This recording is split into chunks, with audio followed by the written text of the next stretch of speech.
멍멍이 삼촌입니다. 안녕하세요, 엠비입니다.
유기견의 발생 원인에 대해서 질문을 주셨거든요. 예. 그 멍멍이 삼촌이 생각하시는 유기견의 발생 원인. 이제 질문은 유기견의 발생 원인에 대해서 질문을 해주셨는데, 네. 이제 유기견의 발생 원인, 이제 뭐가 문제냐? 왜 유기견이 발생하느냐? 근본적인 문제를 모르고 있는 게 제일 큰 문제예요. 지금은 이제 멍멍이 삼촌이 많이 이야기를 해서, 그렇죠. 뭐 우리 채널 시청자들은 이제 다 아는 거 아닐까라고 하실 수 있어요. 근데 이 이야기를 하자면 동물권에서도 이제는요. 네. 그거 다 아는 거 아닌가? 이제 와서 그런 이야기를 할 수 있는 부분이 그 연간 3에서 5회 개가 출산한다는 거. 거기부터 시작이 돼야 돼요. 그러니까 모든 언론에서 한 6년 전 네. 동물농장의 하순 개농장 사건에서부터 해서 한 몇 년 동안요. 계속 언론에 두들긴 게 1년에 3에서 5회 개가 번식을 한다. 네. 그래서 그것 때문에 이제 뭐 약물도 쓰고 제왕절개도 해서 그래서 10년이면 최장 50회까지 할 수 있다. 그러면 유기견이 예를 들어서 개가 5마리를 새끼를 놓는다고 보면 5마리를 네. 5마리면 놓는 건 아니지만요. 그렇죠. 25마리예요. 5번이면 1년에. 네. 그러면 10년이면 250마리가 태어날 수 있다 이거예요. 그 많게는 10마리 놓으면 500마리가 태어날 수 있다 이거예요. 개 한 마리가 연간 3에서 5회 새끼를 번식해서 10년이면 500마리까지 넣을 수 있다 이거예요. 그게 유기견이 된다 이거예요. 그런데 이게 발생 원인 자체가 잘못된 거거든요. 네. 그러니까 유기견 보호소에서 근무를 해보셨잖아요. 그렇죠. 그러니까 시직영 보호소에서 근무를 해보셨고 사설 보호소도 많이 다녀봤잖아요. 네. 우리가 만날 수 있는 친구들은 대부분 다 믹스견들이잖아요. 그렇죠. 그 근무하셨던 곳이나 가본 곳에서는 품종견과 믹스견이 얼마나 됩니까 비율이? 그 중에서 이제 보호자 찾아간 애들 말고요. 품종견들은 보호자 찾아간 애들 대부분 찾아가죠. 많죠. 그래서 그러면 믹스견 비율이 어느 정도였죠? 믹스견 그러니까 전국적인 비율을 따지는 게 아니고 가보신 사설 네네네. 보호소하고 근무하신 곳. 네, 믹스견 비율이 거의 뭐 98%, 98%. 품종견은 거의 구경하기도 힘들죠. 들어온다 하더라도 귀가를 하거나. 귀가를 하죠, 그죠? 네. 주인이 와서 귀가 조치가 되고. 네, 그리고 품종견이 사설 보호소 있다 하더라도 다시 재입양은 거의 100% 된다고. 입양이 보는데. 정말 잘 되고, 그죠? 네. 그러니까 발생 원인 자체가 그 농장에 있지 않은데 애견샵에서 개를 과잉생산, 농장에서 개를 과잉생산해서 애견샵에서 그걸 유통을 해서 다 팔리지 않은 개들 아니면 입양을 했다 버려진 개들이 유기견이 된다. 그렇게 지금 생각하시는 분들 되게 많아요. 1년에 3회, 5회 그거 말이 안 되는 소리 아닌가 했지만 그게 모든 언론에서 몇 년 동안 그 이야기를 했어요. 그 처음으로 그게 아니다라고 말한 게 멍멍이 삼촌이거든요. 그건 있을 수 없는 일이다. 그거 진짜 외계인이 안 오고는 있을 수 없다라고 말한 게 멍멍이 삼촌인데 네. 그때는 그 말하는 것 자체가 터부시 되고 굉장히 반감을 사고 공격의 대상이 됐습니다. 정말 뭐 공격의 대상이 됐지만 지금은 네. 이제 그거는 뭐 해프닝이고 당연한 거 아니냐 이런 식으로 그냥 쉽게 넘어가 버려요. 그것 때문에 우리 머릿속에 기억이 남아있는데 영상 하나 보여드릴게요. 어떤 지켜야 될 과 규제를 정확하게 규정을 해서 정확한 그 프로세스를 만들어야 되는데 지금 우리 옆에 앉아 계시지만 우리나라 동물보호 또 운동하시는 분들이 워낙 또 이 강성으로 잘 하시다 보니 눈치를 봐요. 그러니까 제대로 된 안정된 정책 자체가 없습니다. 이제 제가 판단하고 있는 그 말씀드리는 생산, 경매, 판매를 통하는 강아지들은 20만 마리 미만이에요. 아무리 저희가 그거는 우리가 농림부에 매년 보고하는 자료가 있기 때문에 영업 실적 보고가 있기 때문에 20만 마리 미만이에요. 근데 지금 이 자료를 보시면 우리나라에서 1,300만 마리가 생산된대요. 자, 1년에 1,300만 마리가 생산되면 3, 4년만 하면 우리나라 인구수보다 많아집니다.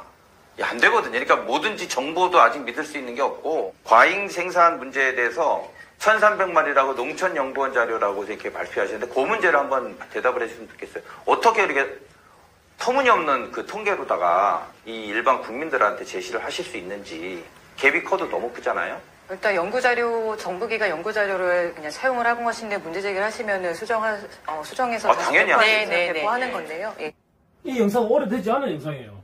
이게 제 기억으로는 올 초에 이게 지금 영상이거든요. 네. 이게 서울시에서 토론을 한 거예요. 네. 거기에 나오는 이제 동물보호 단체, 뭐 사무장님인지 모르겠지만 네.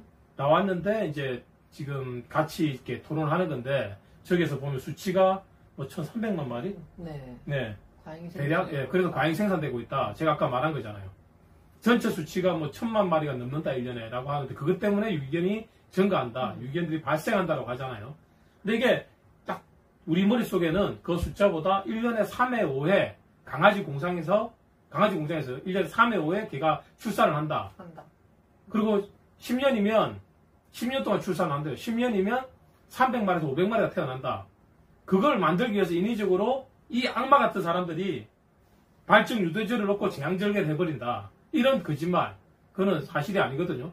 절대 개 발정 유도제라는 것 자체가 없고, 다른 발정 유도제를 썼을 때도 어떻게 해야 되는지 구체적으로 또 설명드리면 짧게요. 그게 불규칙적이래요. 산자수가 적거나, 임신이 되지 않거나, 산자수가 적거나, 네. 여러 가지 다음 발정에 악영향을 끼칩니다. 계속 오는 게 아니에요. 계속 놓을 수 있는 것도 아니고. 제왕절개도 마찬가지예요. 계속적으로 제왕절개를 할 수 있는 게 아니거든요. 그렇죠. 당연하죠. 근데 그런 거짓말을 하는데 그게 정치인들한테 가서도 그렇게 이야기를 하고요. 물론 저분이 했다는 게 아니고 그때 당시에.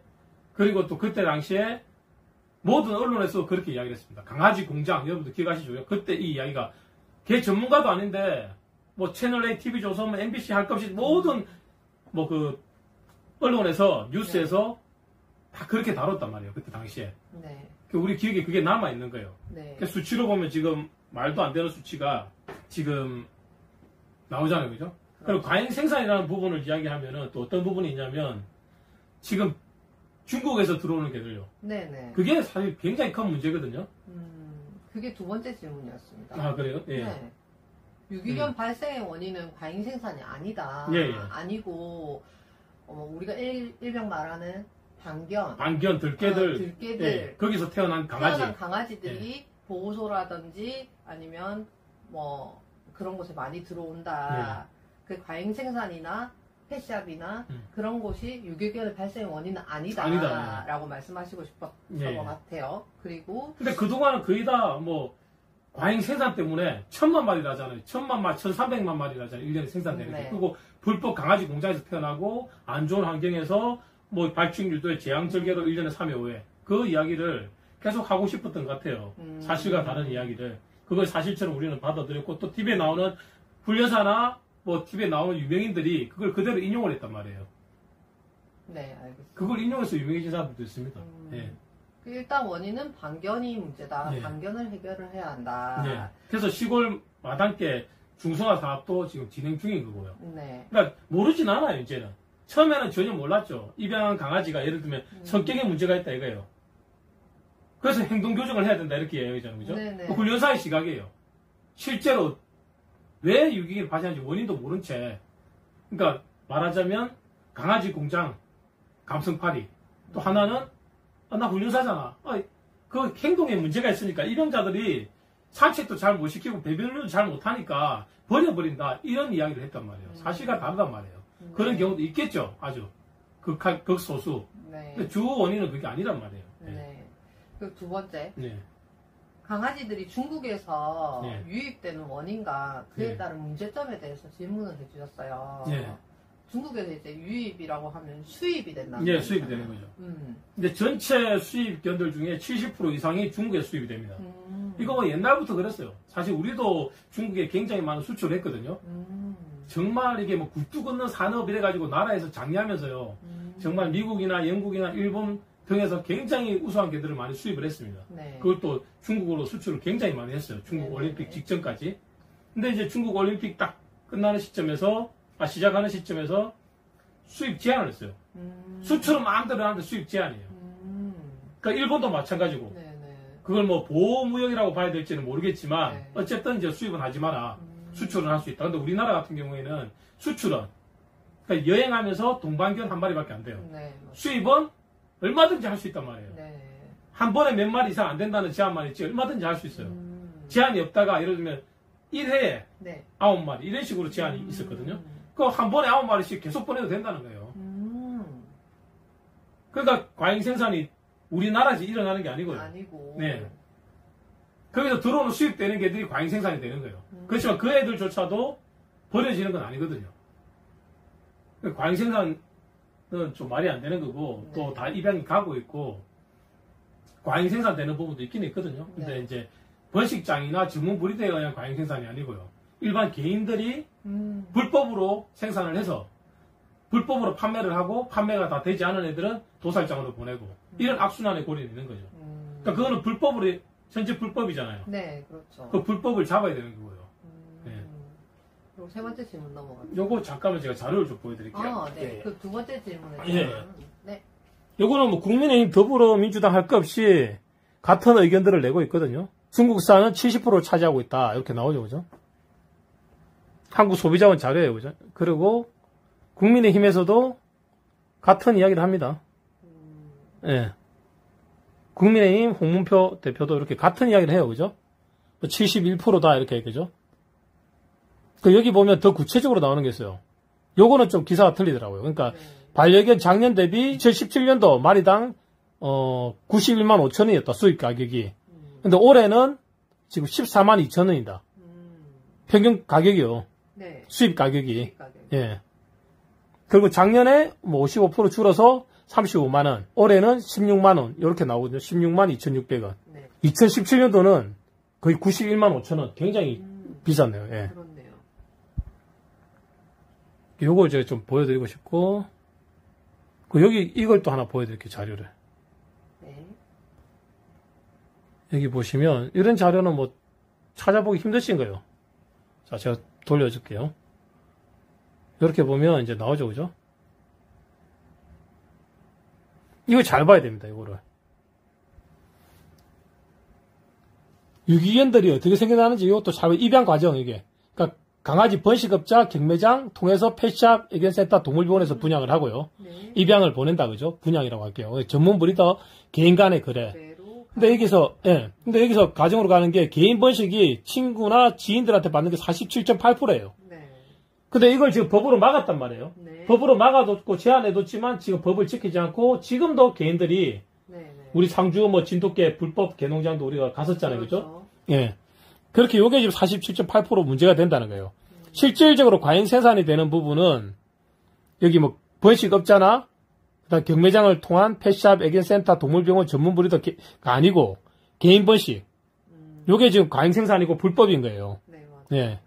그 길거리 판매가 1.6%, 그리고 유기견 보호소에서 4.3%, 길에서 2%, 유기장소에서 2.5%, 여기서 품종견이 25%, 믹스견이 75%라고 나오죠, 그죠?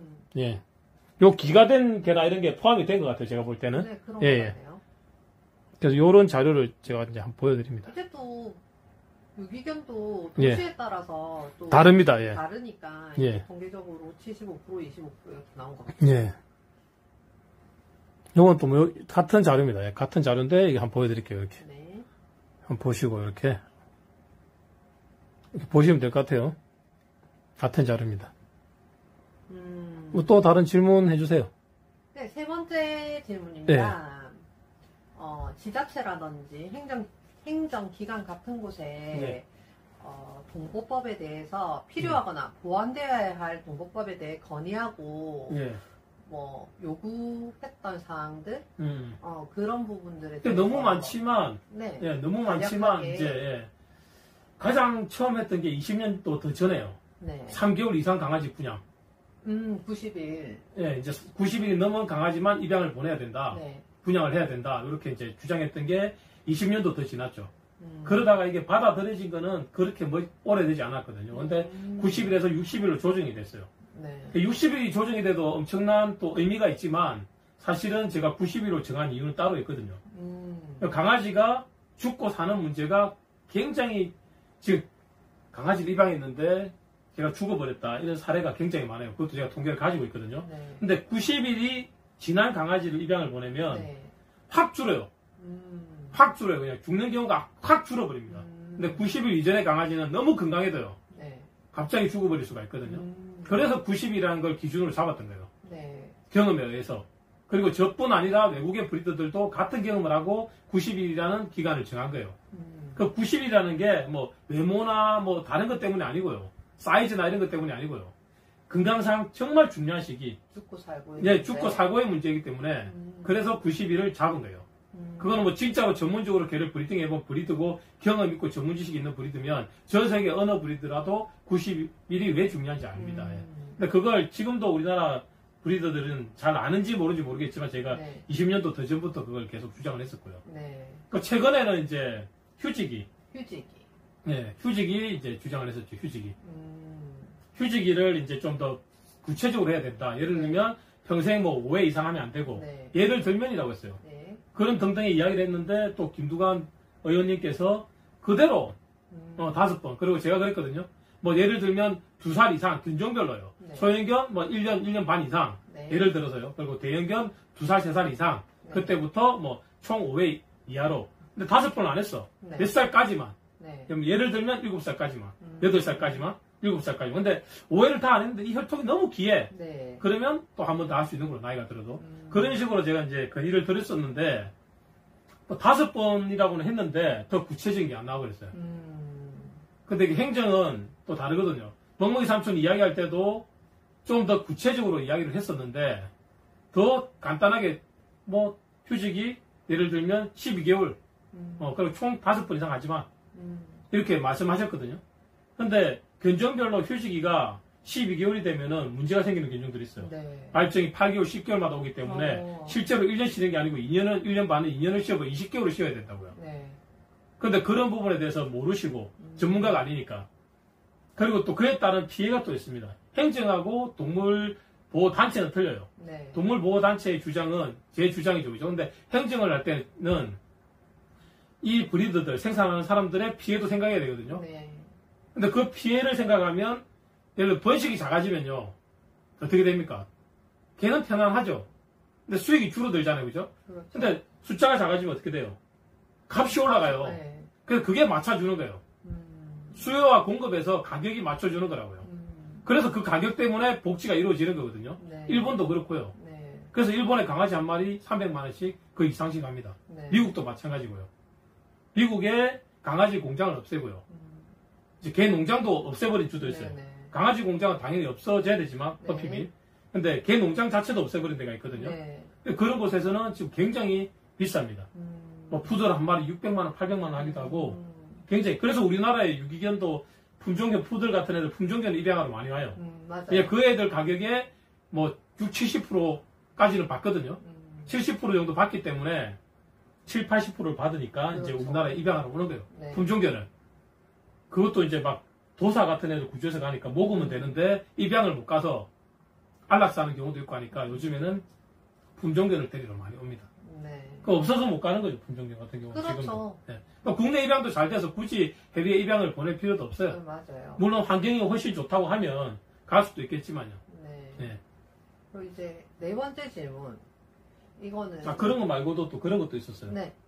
이제 그 강아지 놀이터, 반려견 놀이터가 아니더라도 네. 이제 우리가 산책한다든지 이런 산책로가 그렇죠. 많잖아요. 네. 공원도 많고 산책로도 많고 그 사이사이에 이제 강아지들 배변할 수 있는 화장실을 좀 만들어 달라. 그런 것도 있었고 또 에어건 털을 뗄 수 있는 네. 그리고 강아지들도 먼지를 털어내고 집에 데리고 갈 수 있는 기가할 수 있는 그런 에어건하고 이제 화장실 반려견 화장실을 만들어 달라는 제안도 했었고요. 네. 뭐 여러 가지 많이 했죠. 예. 너무 많아가지고 제가 기억을 다 못하겠습니다. 예. 네 번째 예. 질문. 참 거기서 중요한 게 그거예요. 그러니까 수요와 공급에서 가격이 오른다 했잖아요. 네. 못 오르는 이유가 있어요. 중국에서 그게 개들이 많이 들어온 거. 수입돼요. 그렇죠, 그렇죠. 중국에서 개들이 많이 수입되어 오니까 가격이 오를 수가 없어요. 그러면 중국에서는 아주 열악한 강아지 공장에서 태어나서 값싼 가격에 한국으로 온단 말이에요. 그렇죠. 값싼 가격에. 그렇죠. 한국으로 왔는데 한국에서는 뭐 얘는 10번 새끼를 논다 쳤을 때 얘는 5번밖에 못 나요. 근데 실제적으로 12개월을 지켜서 해보니까 5번도 못 나요. 실제로는. 맞아요. 네, 계산을 해보면. 휴지기 때문에. 휴지기가 딱딱 매달 오는 게 아니잖아요, 개발정은. 네, 그래서 12개월이라고 하니까 10개월 만에 지나가 버리고 다음 10개월 기다리기 20개월이다 보니까 그 나이도 들어버렸네. 그러면 지금 가격이 안 맞아서 애들 복지가 이루어지지 않는 거예요. 그렇죠. 투잡을 떼야 됩니다, 투잡을. 그 나중에는 이제 폐업을 하시는. 폐업을 하게 되죠. 네. 폐업을 해도 문제예요. 이 개들을 어떻게 할 인수할 건가요? 데가 없어요. 네. 그러니까 결국은 어떻게 되냐면요. 내가 밖에서 돈을 벌어서요. 얘들을 그냥 먹여 죽을 살려야 때까지 돼요. 먹여 살려야 돼요. 이 개들이 예를 들면 일본처럼 300만 원 받으면 그렇게 몇 마리만 관리하고 몇 마리만 태어나도 돼요. 복지가 이루어집니다, 진짜. 근데 중국에서 개가 막 들어오는데 싸게 들어오는데 어떻게 됩니까? 맞아요. 똑같은 가격으로 판매가 되더라도 판매업자가 그냥 샵에서 중국 개를 선호하죠. 값싸니까. 아무래도 시세 차익도. 그래서 그 과잉 생산 부분은 국내 과잉 생산이 아니고 과잉으로 수입되어 들어온다. 네. 예, 그 부분. 그리고 또 과잉 생산이라는 게 진짜 전문 브리더나 아니면 펫샵을 통한 뭐 분양이나 입양이 아니고 개인 간의 번식, 불법 번식, 거기서 과잉될 수 있다는 거예요. 네. 예. 자, 이렇게 3번 질문에 다시 2번 질문으로 넘어갔다가 4번으로 가겠습니다. 예, 예. 네 번째 질문. 예. 자, 요거 아, 동물권에서 현정님 반갑습니다. 안녕하세요. 시연이님 반갑습니다. 안녕하세요. 동물권에서 예. 항상 외치는 예. 동물단체에서 개 식용 금지에 대해 예. 질문을 해주셨는데 개 식용 금지에 대해서 논할 때 당사자, 그러니까 예. 농장주이죠. 육견 농장을 하시는 예, 분들이라든지를 배제하고 예. 동물권 단체 등 뭐 아니면 애견 단체라든지 그런 가 논의하는 것에 대해서 예. 어떻게 생각하시는지. 그러니까 그게 굉장히 문제가 있는 게 이제 이 동물 보호 단체들이나 동물권에서는 뭐라고 생각하냐면요. 저 적폐예요, 적폐. 적폐의 농장주. 대상이고요. 그렇죠. 불법 개농장주나 네. 저 식용계 농장주는 적폐예요, 적폐. 근데 그죠. 불법 개농장주는 단속할 수 있어요, 법으로. 음, 근데 식용계 농장주가 허가를 받았단 말이에요. 그렇죠. 그러면 단속할 방법이 없는 거예요, 그죠? 허가 농장이면. 허가 농장이잖아요. 근데 개고기가 저기서 개를 키워서 개고기가 지금 유통이 되는 거잖아요. 그렇죠. 적폐기 때문에 저거는 그 협치의 대상이 아닌 거예요. 합의를 할 수 없다. 합의를 볼 수가 없죠. 왜 악마 같은 사람인데 저 사람이 그걸 만들어서 이 개가 유통이 되는 건데 그 개고기로 네. 그렇게 생각하기 때문에 협의가 있을 수가 없고요. 그런 입장들이고요, 다들. 네. 근데 실질적으로 협의 과정이 이끌어내려면 협의가 있어야 돼요. 그러니까 개 식용을 종식시키려면 네. 실질적으로 협의가 있어야 돼요. 왜? 합법적으로 허가를 줬기 때문에 보상이 따라야 되거든요. 간단하게 말하면 염소 같은 경우에는 네. 허가를 받지 않은 농장도요 보상을 네. 해줍니다. 그런데 이제 조건이 있어요. 이제 농민 보호 차원인 것 같아요. 허가를 안 받았지만 염소를 키워요. 그러면 보상을 해줍니다. 그 대신 5년 동안은 절대 키우지 말아요. 근데 문제가 절대 키우지 말아가 아니고 5년 안에는 키우면 안 돼요. 5년 지나면 또 키워도 돼요. 또 키워도 돼요? 근데 돈을 다 보상을 해줍니다. 돈을 보상을 받았는데 심지어는 그 염소도 내 거예요.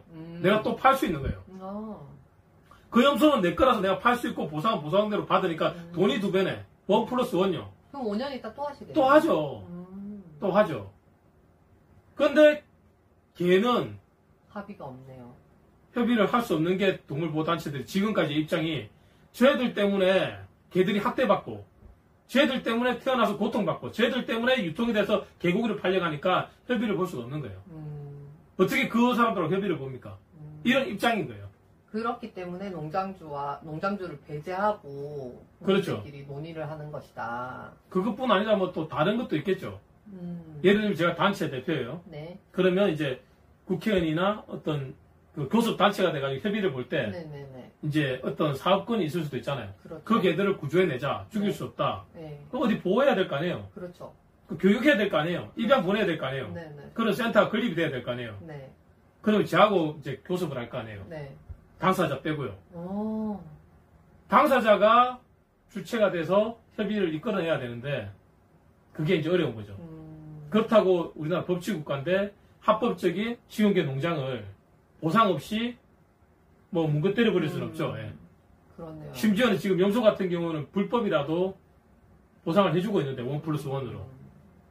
그런 문제들이 있는 거예요. 그런 것 때문에. 예, 그런 문제들이 있는 거예요. 그럼 마지막 질문 5번째.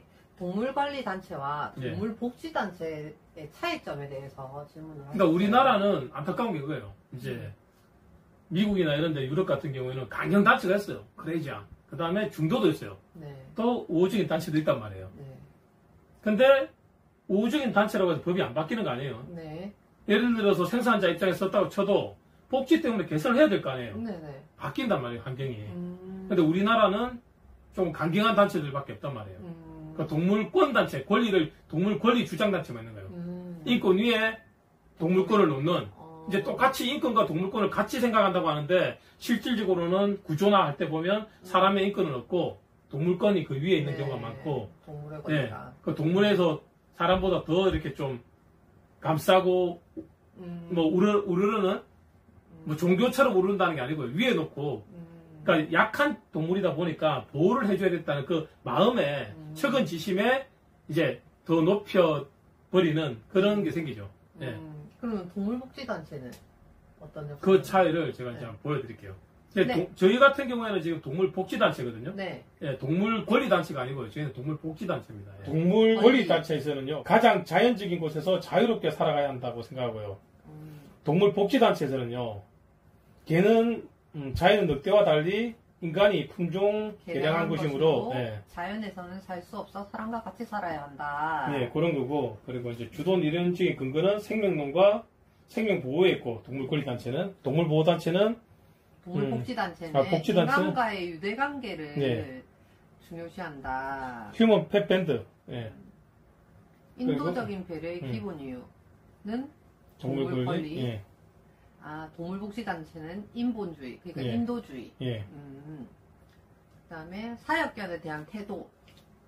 동물권리단체는 사역견은 없어져야 하고, 동물복지단체는 사역견은 무방하다. 예. 무방하다는 것은 사역견들, 목양견들 이제 네네네. 자기의 역할이 있잖아요. 용도와 역할이. 그렇죠. 목양견뿐 아니라 또 이제 맹인 안대견이라든지 네, 여러 그렇죠. 예, 뭐 청각장애인들을 위한 또 개들도 있고 마약 탐지견도 있잖아요. 그죠? 네, 반려동물에 대한 입장에 대해서 동물권리단체에서는 애완동물은 자체가 잘못이고 애완동물이 가능하기는 하다. 반려동물은 가능하다. 복지단체에서 네. 반려하는 동물. 네. 개와 제가 예전부터 이야기하잖아요. 품종견이 있는데 만들어진 품종견을 자꾸 부정하고 하이브리드가 더 우수하다. 믹스견이 더 우수하다. 잡종개가 더 우수하다. 그거 잘못된 거라고 얘가. 잡종개라도 그 어떤 개가 어떻게 섞이냐에 따라서 문제를 가지고 태어난 개가 정말 많거든요. 네네. 진돗개 발발이 교배돼가지고 다리는 발발인데 몸이 진돗개예요. 얼마나 다리가 힘이 들어요. 네. 뛰지도 못하고 네. 그런 개들이 있단 말이에요. 근데 무조건 잡종개는 건강하다. 예. 그럼 개와 인간의 감각 능력에 대해서 권리단체. 잠깐만, 품종개가 만들어진 품종개를 없애는 것 자체가 학대예요, 사실은. 예. 개와 인간의 감각 능력, 권리단체에서는 되게 의인화가 많이 보이고. 아까 제가 너무 이렇게 애초롭게 생각해서 척은지심에 의인화한다. 복지단체에서는 개와 인간의 감각 세계는 다르다고 생각한다. 동물과 인간과의 관계, 사람이 주로 학대를 하는 기생적인 관계이며 이런 관계에서 동물을 해방시켜야 한다. 그러니까 동물 해방 운동이라고 하고 또 직접 진짜 그렇게 씁니다. 동물 해방 운동이라고. 네. 복지단체에서는 공생적인 관계라고 생각한다. 바탕이 되는 학문에서는 권리단체에서는 철학, 법철학, 개인 신념의 중심, 육식금지, 채식주의, 생명체고, 인위적인 살생금지, 독단주의가 있고, 복지단체에서는 과학기반, 그러니까 행동학, 축산업 발달 추구, 생태학적 환경보호, 포식자 개체수 조절이 가능하다고 하고, 합리주의와 회의주의가 바탕이 되는 학문이랍니다. 캠페인 방법, 동물 학대 중심, 처벌 중심이 동물권리단체에서 하는 것이고, 복지단체에서는 동물 사랑을 위주로 하고 교육을 중심으로 한다. 캠페인 내용. 권리단체에서는 구조, 번식장 폐쇄, 경매장 폐쇄, 펫샵 폐쇄, 분양업을 폐쇄하는 것이고, 복지단체에서는 동물보호, 그러니까 유기견을 입양하고, 번식 환경을 개선하며 문제행동 교정을 위한 캠페인을 하고, 유대관계 형성 강화 캠페인을 한다. 저희가 하고 있는 거죠. 그죠? 네. 중성화. 이제 권리단체에서는 불가능 혹은 반대. 그리고 복지단체에서는 가능하다. 그 밑에는 잘려서 안 돼. 훈련은 이제 관심이 없고요. 그리고 동물 학대로 규정합니다. 동물 권리단체에서는. 그 동물보호단체에서는 훈련도 중성화도 가능하고 훈련도 인도주의적인 방법만 사용을 권장한다 이거죠. 그러니까 저희가 하는 게 교감적 서열이라고 몽의 삼촌이 만든 방법 자체가 네. 동물복지단체에서 하는 거고 우리나라에는 동물복지단체도 저밖에 없고 네. 예, 그런 훈련을 만든 것도 저밖에 없고 네. 네. 권리단체에서는 안락사는 불가능하다고 하고 복지단체에서는 가능하다. 자, 좀 빨리 읽어주세요. 그냥 이게 의미를 담지 마시고. 네, 장난감 개발. 큰 의미가 없다고 생각하고 복지 향상에 중요하다고 생각한다. 복지단체에서는 놀이터 개발. 큰 의미 없음. 복지 향상에 중요함. 유기견의 발생 원인, 인간의 생명에 대한 소중한 부족이라 주장하고 있고, 복지단체에서는 인간과 개의 유대관계 형성 실패에 기인한다고 생각한다. 유기견의 처리, 양쪽 다 같네요. 제2병을 선호한다. 네. 밑에 이제 동물복지와 동물권리는 전혀 다른 개념이지만 동물복지의 개념이 발달하면서 동물권리 이론이 탄생했다. 이게 중요해요. 이 부분이. 왜 제가 빨리 좀 읽어달라고 했냐면요. 네. 읽다 보니까 이건 아닌데라는 게 있었을까요? 그리고 그게 생각을 하게끔 만드는 게 있었을까요? 왜? 지금 이제 옛날에 동물 권리 단체에서는요, 뜬장도 동물 권리 단체에서 뜬장을 만들으라고 했어요. 근데 지금은 뜬장이 안 된다고 하잖아요, 그죠? 네. 그것처럼 이제 한국의 많은 동물 권리 단체에서 이제 멍멍이 삼촌이 동물 보호 단체 주장을 너무 많이 하고 개를 교화시키는 거, 네. 교감하는 걸 많이 보여주잖아요, 그죠? 교감적 시스템을 만들어서 학대하지 않고 강압하지 않고도 개를 리드해버리고, 네. 네. 그런 걸 많이 보여주고 여러 가지 주장을 너무 많이 하다 보니까 불과 몇 년 전에 맨 강아지 공장이라 하면서 1년에 3회 5회 출산한다고 떠들었는데, 그죠? 네. 근데 너무 많은 걸 전문 지식으로 이야기를 하다 보니까 어떻게 됩니까? 동물 권리 단체에서도 저희가 하는 거 좋은 거를 우리나라에서는 조금 표방을 하고 따라해요. 따라하지만 실제로적으로 하지는 못하죠.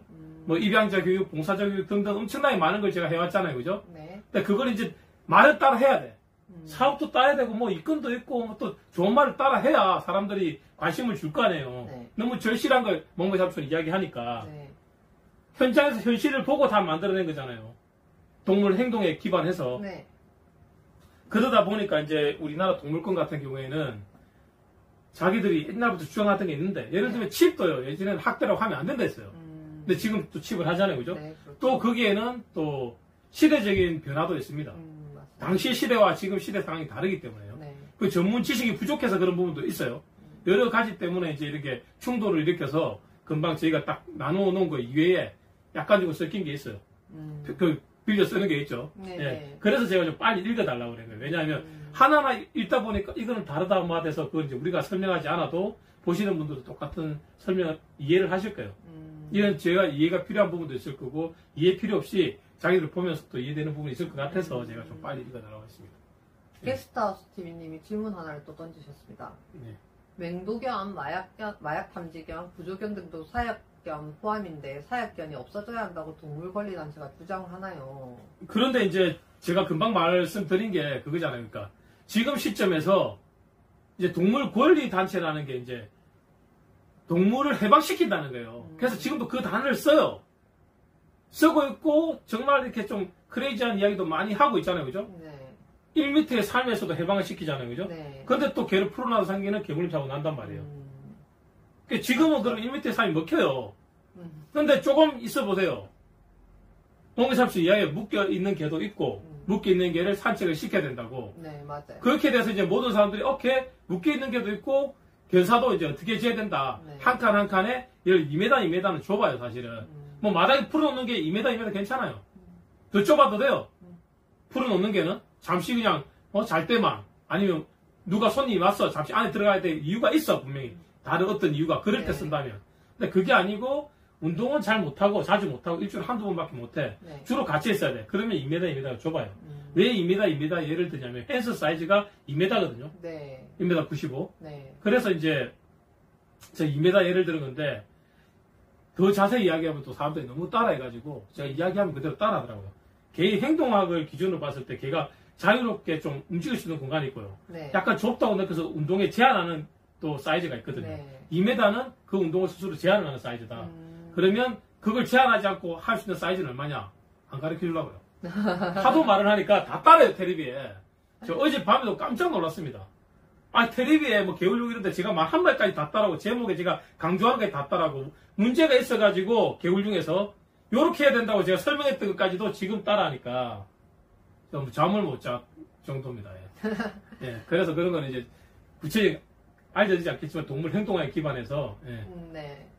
그리고 게스트하우스 TV님 질문하신 거에 대한 답변은 충분히 잘 되었나요? 자, 브리지트 바르도 씨 두 번째 인터뷰에 응해줘서 감사드리고요. 지난번 인터뷰에 대한 반응이 굉장히 뜨겁습니다.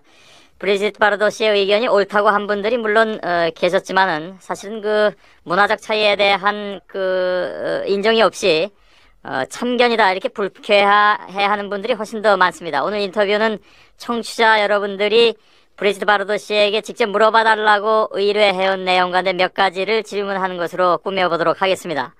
D'accord. 예, 브리지트 바르도 씨와의 인터뷰를 듣고 이제부터는 개고기를 먹지 말아야 되겠다 이렇게 설득을 당한 사람들보다는 경우에 따라서 개고기를 먹지 않고 개를 친구처럼 여김에도 불구하고 브리지트 바르도 씨의 얘기에 대해서 불쾌하다는 사람이 더 많았습니다. 이런 반응에 대해서 어떻게 생각을 하시는지요? Je pense qu'on ne fait pas la guerre. Je le fais pourquoi? 이것은 전쟁이 아니기 때문에 이기고 지는 것은 문제가 아닙니다. 이것은 다만 제가 해야 할 전투일 뿐입니다. 동물을 보호하기 위해서, 개를 보호하기 위해서 저는 이 전투를 계속할 뿐입니다. 그렇기 때문에 사람들이 나를 불쾌하게 생각한다는 것도 저 자신 알고 있습니다. 그렇다고 해서 제가 하는 이 운동을 멈추게 할 수는 결코 없을 것입니다. 한국의 역사나 문화에 대한 어떤 그 기본적인 지식 없이 한국 사람들이 개를 먹는다는 사실만 가지고 너무 비판을 하는 것이 아니냐 이런 지적도 있습니다. 브리지트 바르도 씨는 한국의 역사라든가 문화에 대해서 얼마만큼 알고 있는지 저희들도 궁금한데요. 혹시 말씀해 주실 수 있습니까? Que j'ai lu quand j'étais petite dans des contes qui s'appelaient les contes coréens.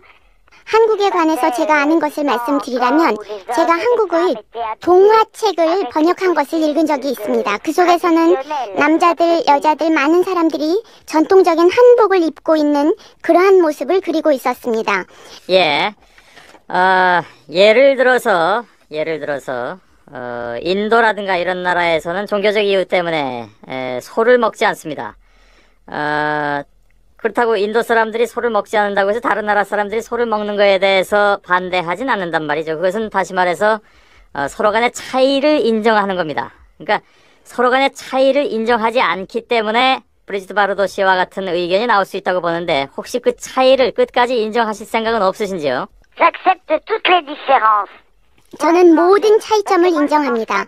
불행하게도 소는 먹으려고 기르는 것입니다. 하지만 개는 그렇지가 않습니다. 아시아 나라 그리고 한국을 제외하고는 어느 나라에서도 개를 먹지 않습니다. 물론 저는 소고기도 먹지 않지만 많은 사람들이 소고기를 먹고 있다는 사실에 대해서 저는 인정합니다. 문화적인 나라에서는 어느 나라에서도 개는 먹지 않습니다. 아까 말씀하셨을 때 아시아의 한두 나라 정도가 개를 먹기 때문에 그것은 도저히 인정할 수 없다라고 말씀하셨는데 생각을 해보죠. 소를 먹기 위해서 키우는 나라가 있습니다. 대부분의 나라들이 그렇다고 칩시다.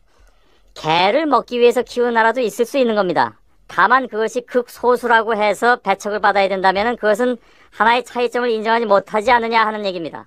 Écoutez, je ne respecte aucune opinion.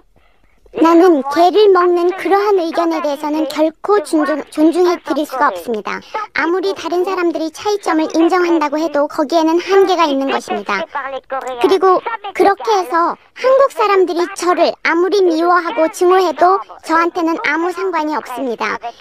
이번 12월 15일에 축구협회 회장과 함께 협회가 있는데 그때 저는 모든 메디아 앞에서 한국의 실상을 고발할 겁니다. 알겠고요. 이 문제로 더 이상 얘기를 한다는 것이 제가 보기엔 무의미해 보이고요. 다음 질문으로 넘어가도록 하겠습니다. 프랑스 공영방송 내용과 관련한 질문이 많이 있습니다. 한국 어린이가 간식으로 개고기를 싸가지고 가는 모습을 방송을 했습니다. 이 부분에 있어서 즉 사실을 필요 이상으로 왜곡한 부분에 있어서 프랑스가 사과해야 된다고 보진 않습니까? Mais vous n'avez pas fini, vous n'avez pas fini. 그것은 너무 당연한 일입니다. 한국 사람들이 개고기를 계속해서 먹는다면 모든 사람들이 한국 사람에 대해서 그렇게 희화할 것이고 우스꽝스럽게 만들 것입니다. 내가 여러분들에게 이미 경고했습니다. 그렇다면은 반대로 얘기를 해보죠. 우리나라 텔레비전에서 불란서 사람들을 남의 문화를 전혀 이해하지 못하는 고집불통으로 희화화시켜서 표현한다면은 어떻겠습니까? Vous faites ce que vous voulez du moment que vous ne mangez plus de chien. 하고 싶은 대로 하십시오. 프랑스 사람들에 관해서건 프랑스에 관해서건 그리고 나에 관해서건 말하고 싶은 대로 하고 싶은 대로 하십시오. 다만 개를 먹지 마십시오. 자, 한국에서 개고기를 먹는 사람들이 어느 정도나 된다고 생각을 하시는지요? Je ne sais pas, mais même s'il y avait une seule personne qui mange du chien, 잘 모르겠습니다. 하지만 단 한 사람이 개고기를 먹는다고 해도 그것은 불필요한 일입니다. 자, 그러면 새로운 사실을 말씀을 드리죠. 제가 아는 프랑스 사람은 한국에 와서 개고기를 먹기 시작했습니다. 프랑스 사람들뿐만이 아니라 독일 사람도 그렇고 미국 사람도 그렇고 한국에 와서 몇 사람이 개고기를 먹었다는 그런 경험담을 얘기한 적이 있습니다. 그리고 지금도 그 사람들은 개고기를 먹고 있습니다. 이건 사실입니다. 그렇다면 저희들은 프랑스 사람들의 대다수가 내지는 미국 사람이나 독일 사람의 대다수가 개고기를 먹을 수 있다고 생각해도 되는 겁니까? 즉 그렇게 과장해서 생각해도 되느냐 하는 거죠. Donc, nous... Non, mais écoutez, vous vous fichez de moi, non, ça va pas? Mais... Est-ce que vous pensez que des Français, des Allemands et des Américains... Non. C'est ridicule de dire ça. Jamais, à moins qu'ils le mangent sans le savoir. Non, madame, c'est tout à fait la vérité. C'est tout à fait la vérité. Et nous verrons bien comment réagiront les touristes. Voilà. Je vous dis au revoir et je suis vraiment triste. Au revoir. 말씀해 주세요. 그것은 사실이 아닙니다. 프랑스 사람, 독일 사람, 미국 사람은 절대로 개고기를 먹을 수가 없습니다. 그것이 개고기인 줄을 몰랐다면 혹시 가능하겠지요. 하지만 결코 그것이 개고기라는 것을 알고는 먹을 수가 없습니다. 여러분들이 그 사람들한테 그것이 돼지고기라고 소고기라고 얘기했겠지요. 나는 더 이상 여러분들과 이 인터뷰를 계속하고 싶지가 않습니다. 왜냐하면 거짓말하는 사람과는 함께 얘기할 수 없기 때문입니다. 다만 앞으로 여러분들에게 어떤 일이 닥칠지를 알게 되기를 바랍니다. 예, 인식의 차이가 굉장히 크다는 걸 다시 한번 확인을 했고요. 제가 말씀드린 그 사실 내용은 전화 내려주시겠습니까? 예, 중간에 전화를 끊었네요. 그래서 여기서 일단 인터뷰는 마치도록 하겠습니다. 김일인 박사님 수고하셨습니다. 네, 안녕히 계세요. 예, 브리지트 바르도 씨는 저의 마지막 질문의 내용을 거짓이라고 했습니다만 그것은 어디까지나 사실에 기초한 질문이었습니다. 저희는 한국 사람이라면 몰라도 프랑스나 미국 사람이라면 절대로 개고기를 먹지 않는다는 브리지트 바르도 씨의 강변을 통해서 그녀가 동물 애호가라기보다는 차라리 인종차별주의자라는 결론을 얻게 됩니다. 이번 인터뷰는 어디까지나 서로 간의 문화의 차이점에 대한 이해를 목적으로 기획이 됐습니다만 결국에는 개고기를 먹느냐 안 먹느냐를 두고 민족적 차별 논쟁으로 귀결된 것에 대해서 커다란 안타까움을 느낍니다. 자기가 지금 개고기에 흥분하는 것보다는 인도는 흥분 정도가 아니라 살생이 일어날 일입니다. 그런데 우리는 그 소를 부위별로 나눠 먹고 삶아 먹고 볶아 먹고 구워 먹고 늘 이러잖아요. 인도의 학교를 운영하고 인도의 저 북쪽 그 석가족들이 사는 마을에 가서 절도 지어주고 학교도 지어주고 이러면서 애들하고 대화도 하거든요. 그럼 인도 애들이 저한테 질문하는 게 뭔지 알아요? 정말 한국 사람은 소고기 먹습니까? 그래요. 진짜 소고기 먹습니까? 그래요. 언제 학교에서 라면을 가져왔는데 인도 애들이 좋아했어요. 근데 라면 속에 뭐가 하나 나왔냐? 그 라면에 그 봉지에 소머리 있는 옛날에 소고기 라면이 있었죠. 그걸 보고 애들이 다 토하고 난리가 난 거예요. 그로부터 라면은 입에도 안 되는 거예요. 그러면 인도 애들은 이게 햄버거 있잖아요. 이거를 가난한 애들 거지들에게 줘도 그 속은 어때요? 배가 버리고 빵만 먹어요. 소고기를 아무리 가난해도 소고기를 안 먹어요. 그러니까 한국 사람 소고기 먹는다 이해가 안 되는 거예요. 자기들은 아무리 가난하고 못 살아도 소고기 안 먹는데 한국 사람들은 잘 산다는데 왜 소고기를 먹을까? 거기다가 그 사람들이 소를 전문적으로 먹기 위해서 키우는 농장이 있다 그러면 기절초풍할 거예요.